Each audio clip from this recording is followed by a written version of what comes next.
Pēc pirmās kārtas, pēc ruļļa paliek šāda struktūra. Viņa ir diezgan abrazīva. Tas ir pateicīgi tam, lai slapjā laikā staigājot neslīdētu kājas. Tu dari? Pārmaiņas pēc strādāja.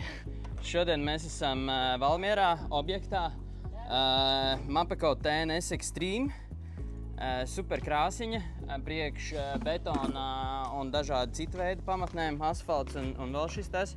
Paredzēti gājēji noslodzēji, kalpo arī kā hidroizolācija aizsargu pārklājums betoniņam. Tiešām tikai gājēji noslodzēji? Nu nē, arī mašīnas un riteņbraucēji un tā, bet šeit ir paredzēts gājēji noslodzēji. Ir gan tunelis, gan nobrauktuvs, viss kaut kas.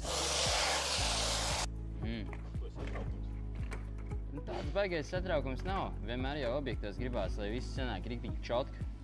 Galvenais, lai nepaliek kaut kādas strīpainas, uzklājās vienmērīgi, bet pagaidām izskatās, ka ir bomba. Kā Inauri? Ir bomba? Aklau, kādos toņos mēs varam dabūt šito materiālu? Pēc jebkura raltoņa.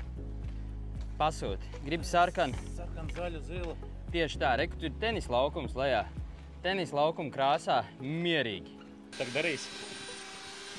Mēs vilks otra kārta virsū. Tāda izskatās pēc pirmās kārtas. Pēc ruļļa paliek šāda struktūra. Viņa ir diezgan abrazīva. Tas ir pateicīgi tam, lai slapjā laikā staigājot neslīdētu kājas. Ir šim materiālam pieejama arī vēl trešā kārta, ko piedāvā ražotājs pēc sistēmas, un tad mēs viņu varam iegūt pilnīgi gludu.